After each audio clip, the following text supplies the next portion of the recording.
Y 3 segundos. Yo saludo aquí a mis millennials, porque es miércoles millennial y ya están todos conectados. Teresa Peñalosa de la UAM, Dylan Pizaña de la UNAM, José Ángel Arena de la Náhuac y María Torres Arpipuz de la Ibero.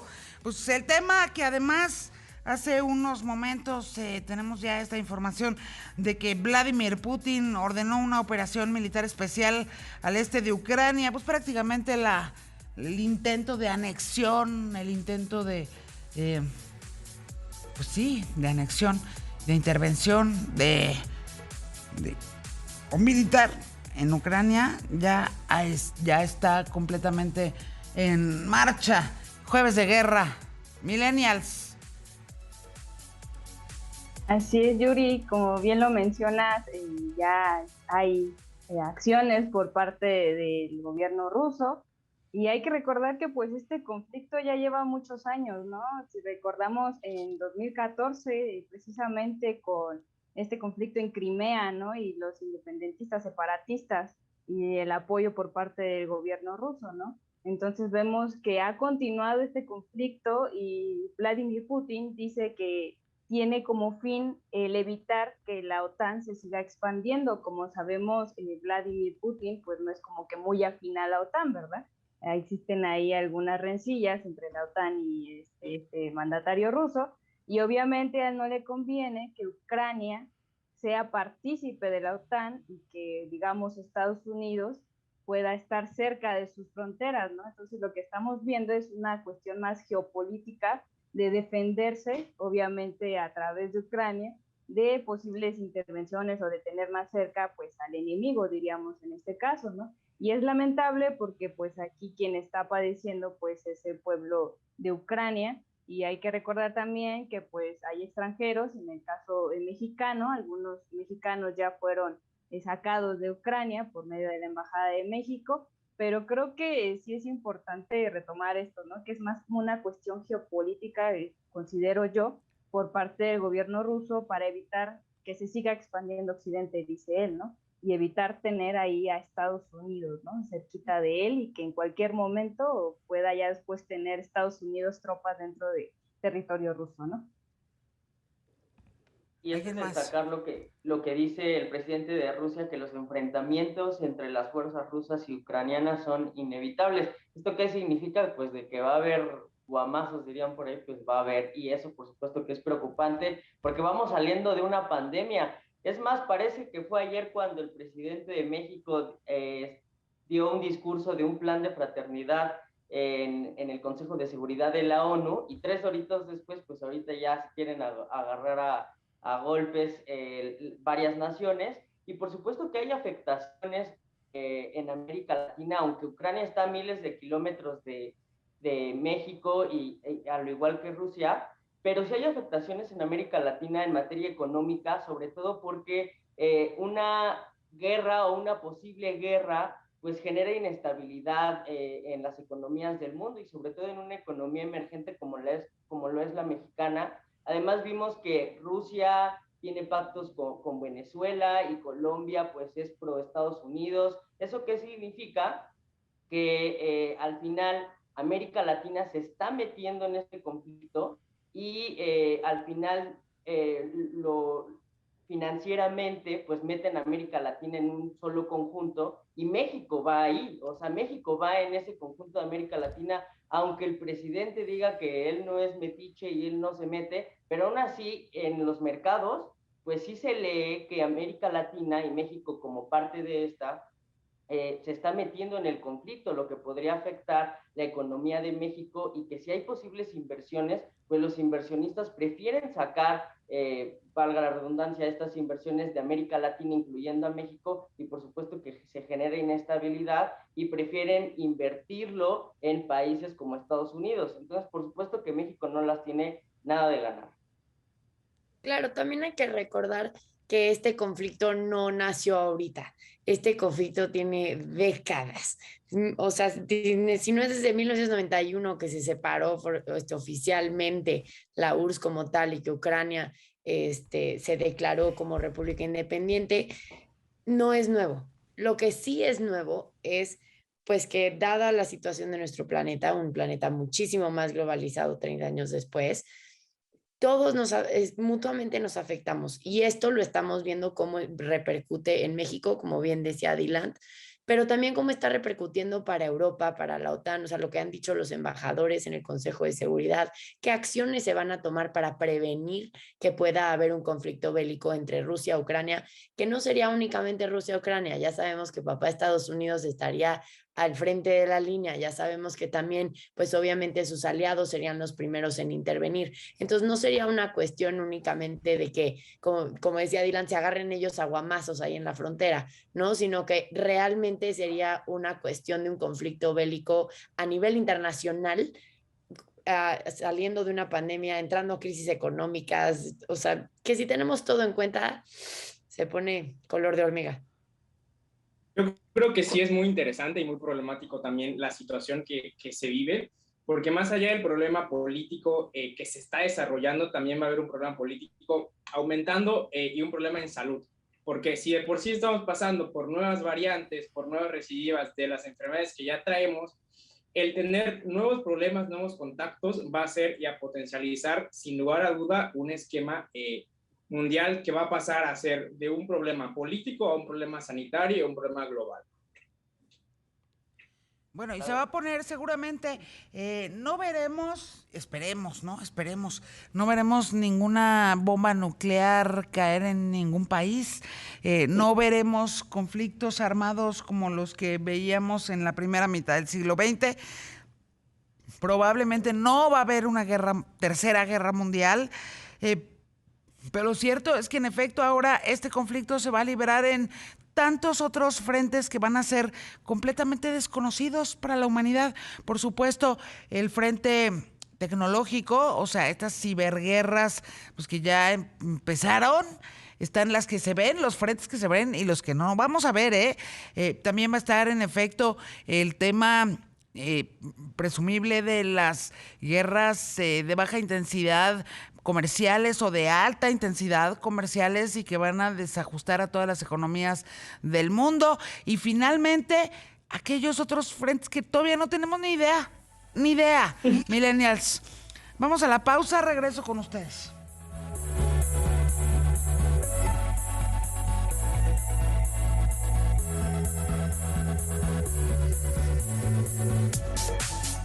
De la noche con 20 minutos y 26 segundos. Estamos de regreso, es miércoles millennial. Yo no sé, millennials, si quieran ustedes seguir hablando, a mí me parecería lo correcto, seguir hablando sobre este momento tan tenso que se está viviendo allá en la región de Ucrania, pues ya prácticamente podemos decir que ya hay conflicto armado. Vladimir Putin pidió que el mundo no se meta, o sea, casi que lo dejan hacer lo que le dé la gana, pero lo cierto es que pues esta escalada que, como bien decías, María, hace unos minutos, no es un conflicto nuevo, pero claramente la pandemia pues puso la mesa un poco para que Rusia por fin pues ahora sí que saliera del closet de sus intenciones bélicas y pues llevara sus tropas justamente a todo el territorio ucraniano, porque el mundo pareciera estar distraído pues, en atender su pandemia, en atender sus propias crisis económicas y en pues, ir limpiando la casa en una pandemia que, ojo, todavía no termina, ¿no? Entonces, yo consideraría correcto que si quieren dar un poco más sobre este tema, más opiniones o lo que quieran decir al respecto, y después podemos pasar al otro tema que ustedes mismos habían agendado para este miércoles millennial. Yo creo que tomando, Yuriria, lo que comentas, tal vez, como dices, Vladimir tuvo que salir porque no se esperaba tanto la respuesta unificada de Occidente a las acciones que él estaba tomando en pro, ¿no? Creyó que solamente iba a considerarse como un foco y que nadie lo iba a poder pelar, o que si lo pelaban iba a ser como toda la atención y se iban a espantar los demás. Y justo la Casa Blanca consideró este miércoles que el presidente se estaba improvisando y adaptándose porque no tenía o no se esperaba una respuesta unificada. de todos los demás para decir, hey, o sea, no estás tú solito, ya no eres tú, no es aquí la región monárquica, pues también hay otros que vamos a meter mano para poder liberar un conflicto que estás armando que no tiene ni pies ni cabeza de ser, sinceramente. Y justo hay varios factores, la pandemia, como bien lo mencionas, Yuri, y también que, por ejemplo, Angela Merkel ya no es presidenta, bueno, canciller, perdón, de Alemania, por ejemplo, ¿no? Que Estados Unidos está debilitado por todo este conflicto en Afganistán y que también Estados Unidos tiene problemas internos. Entonces, todo se le pone en la mesa a Vladimir Putin para que pueda emprender este plan que seguramente ya traía en la cabeza, como ya lo han mencionado, pues desde hace ya un tiempo. Incluso que el mismo presidente Donald Trump estuviera en su momento en la presidencia, hablando un poco conspiranoico, pues también era un plan ruso de controlar a Estados Unidos, pero como no le salió como esperaba, pues al final creo que no la tiene. Pero le puede volver a salir en el sí 24, ¿eh? O sea, pudiera ser. Donald Trump está, digamos, en la antesala de volver a ganar la presidencia de Estados Unidos. Ahí vemos sus declaraciones, o sea, defiende incluso a Putin a pesar de todo. Entonces, por supuesto que sí está de terror que Trump esté en la presidencia de los Estados Unidos. Sí, y retomando un poquito lo que menciona Yuri, pues esta cuestión de que pues no se esperaba esta respuesta y de que pues cada país sigue lidiando precisamente con estos temas del COVID, ¿no? Las variantes que están surgiendo y pues obviamente es un factor como para no estarle prestando atención tanto a otros países, sino enfocándose en lo que se está viviendo al interior de cada uno, ¿no? Y retomando también un poco lo que mencionaba Dylan de los bloques, pues parece que estamos regresando a hace 40, 90 años, ¿no? Donde se empezaban a conformar dos bloques, ¿no? De este lado el bloque de Occidente y de este lado el bloque oriental, ¿no? Entonces parece que estamos regresando otra vez a eso cuando se supone que ya habíamos pasado esa etapa, ¿no? Pero pues obviamente los intereses políticos, económicos y hasta militares pues siguen estando vigentes. Y pues hay que, pues para quitarles de ahí la ambición por controlar esas zonas, pues está un poco complicado, ¿no? Pero sí es interesante ver esta cuestión otra vez de los bloques y como mencionaba también Dylan, pues este apoyo de algunos países de Latinoamérica, ¿no? Algunos dicen, ¿sabes qué? Yo apoyo a Rusia y otros dicen, no, pues ¿sabes qué? Yo apoyo aquí a Ucrania si va con Estados Unidos, ¿no? Y México pues se mantiene neutral, siempre se ha mantenido neutral en este tipo de casos, a menos que pues ya se metan aquí con México, pero pues lo veo difícil también, ¿no? Pero sí es interesante. Y como dices Teresa, y por ahí también dicen, ¿no? El que no aprende de la historia tiende a repetirla, y ahí vamos, es un ciclo, y si se están agarrando de que la pandemia debilitó, distrae, hace, va y viene, pues creo que sí podrían ahí tener por dónde. Sin embargo, la respuesta que ha surgido en el Consejo de Seguridad de la ONU, etcétera, de imponer todas estas consecuencias a los actos, de decir, tenemos que prevenir y cortemos por aquí y ahoguemos por allá y gasoducto bye bye y creo que es una manera, digamos, sí violenta, pero no agresiva, de decirle, te estamos viendo. O sea, sí tenemos que ver qué onda con COVID, sí tenemos que ver qué onda con nuestras propias economías, sí tenemos que cuidar a nuestras personas, sí todavía tenemos problemas de migración porque esto y aquello, pero te estamos viendo porque el mundo ya es de todos y a todos nos va a afectar de alguna manera u otra. Ya no es tanto como, bueno, allá en Ucrania, ¿no? Porque también dijimos del COVID, bueno, allá en China y bien, gracias, 2 años después. Entonces, creo que sí es muy importante que tengamos esto en cuenta y que pues los mandatarios, los diplomáticos, ONU, etcétera, estén muy pendientes de la situación, porque pues sí podría desatarse, tal vez no una guerra como la de las películas de capa y espada, pero sí una guerra que bien podría ser cibernética, que bien podría ser económica, social, geopolítica, pues que no sabemos cómo podría ser, esperando no llegar a una nuclear, ¿verdad? Pues ese escenario, yo creería o tendería a pensar que es un escenario como humanamente imposible. Quisiera yo pensarlo. No me atrevo a asegurar nunca nada, porque también hemos visto que lo peor del ser humano está dispuesto a salir en cualquier momento y más en estos tiempos, pero me gustaría pensar que es un escenario impensable.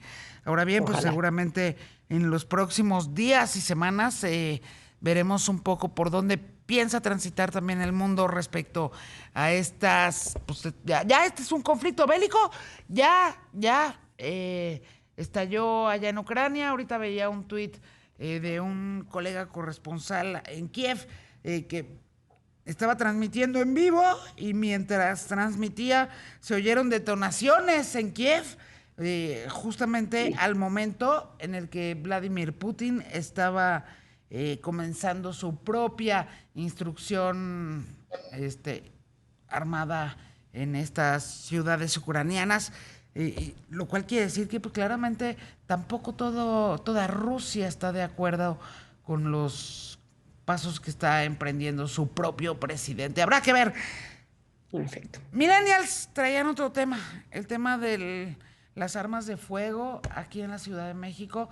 Este pequeño que ingresó quién sabe por qué motivo, a su propia escuela secundaria y se voló el propio dedo, afortunadamente nada más el dedo, y afortunadamente se lo pudieron reconstruir, pero aquello, pues sabemos que puede terminar en tremendas, grandes, horribles tragedias. Sí, Terrible. Bien, adelante. Bien, sí, efectivamente, pues es un caso lamentable, un poco, no comparo este hecho con lo que pasó hace 5 años, por ahí del 2017 en Monterrey, pero sí me recordó un poco esa escena, ¿no? De este joven que va a la escuela y le dispara a sus compañeros, se muere lamentablemente una profesora, y vuelve otra vez este debate, ¿no? De, pues, ¿qué estaba haciendo un niño de 12 años con un arma, ¿no? O sea, en México pues es legal tener una con permiso de la Sedena en casa, para caso de autodefensa, pero hay que registrarla y demás, ¿no? Y hay que tener especial cuidado si se tiene niños en casa, ¿no? Con este tipo de armas porque no son un juguete. Y ahora pues también, ¿qué llevó al niño a querer estar viendo el arma, a llevarla a la escuela, a mostrarla dentro de un laboratorio, porque dicen que estaban en prácticas de laboratorio, y en poner en riesgo a sus demás compañeros, ¿no? Entonces yo creo que es todo en un conjunto de pues, la familia, un poco la escuela, la sociedad, lo que ha visto, y también esta cuestión de que mencionaban que posiblemente regrese el operativo de Mochila Segura, ¿no? Que fue suspendido precisamente porque la Suprema Corte dijo que vulneraba, ¿no? Ciertos derechos. Y yo recuerdo, por ejemplo, que cuando yo iba en la secundaria sí se implementaban estos operativos, pues precisamente para evitar que los alumnos llevaran pues algunos artefactos que pudieran poner en riesgo nuestra integridad, ¿no? Y habría que ver pues ahora qué hacen los padres, cuál es la posición de los padres, porque muchos se oponían a este operativo y tras ver esto pues habría que ver cuál sería la posición de ellos, ¿no? Como bien dice Teresa, no es la primera vez que vemos esto ni en México ni en el mundo. Desafortunadamente ha habido tragedias impresionantes en nuestro país vecino. Estados Unidos es el primero en ponerse de ejemplo con respecto a que estudiantes lleven armas de fuego a una escuela. Personalmente, como alguien que ha trabajado en un colegio, eso me da pánico, ¿no? El pensar que en un espacio en el que técnicamente estamos seguros, que es para los niños, que esto... Sí es alarmante que alguien así, porque sí puede entrar con una pistola, jugar con ella en el laboratorio sin ninguna maldad, sin ninguna intención de nada, pero también con la intención de ya me enojé, entonces, ¿saben qué? Adiós todos. Esto lo estamos viendo también, porque digamos, las armas ya hasta son juguetes. ¿Cuántos niños no juegan con pistolas, con rifles, con esto, con lo otro? Estamos viendo que los juegos son también muy violentos. Entonces, a veces no llegamos a medir qué impacto tiene esas imágenes, esos juguetes en los niños. Y al tener un arma de fuego en casa, sea por la razón que sea, como bien decía su papá, que él tenía el arma de fuego por protección, porque habían asaltado su lugar de trabajo, etcétera, pudo haber llegado a cosas mucho mayores. Gracias a Dios, no. A ver qué pasa con el programa. Y también decía Claudia Sheinbaum que seguirían con su protocolo de sí por la paz. Sí, pero hay que hacer mucho más que eso. Mucho más que eso, que nada más decir sí por la paz. Hay que entrar con educación a las familias, hay que entrar con educación con los niños, hay que proteger los colegios, hay que hacer muchísimas cosas antes y como bien platicamos en el corte, no sabemos ni por dónde empezar. No hay una raíz de motivo, una razón que sea, cortamos aquí y ya estuvo.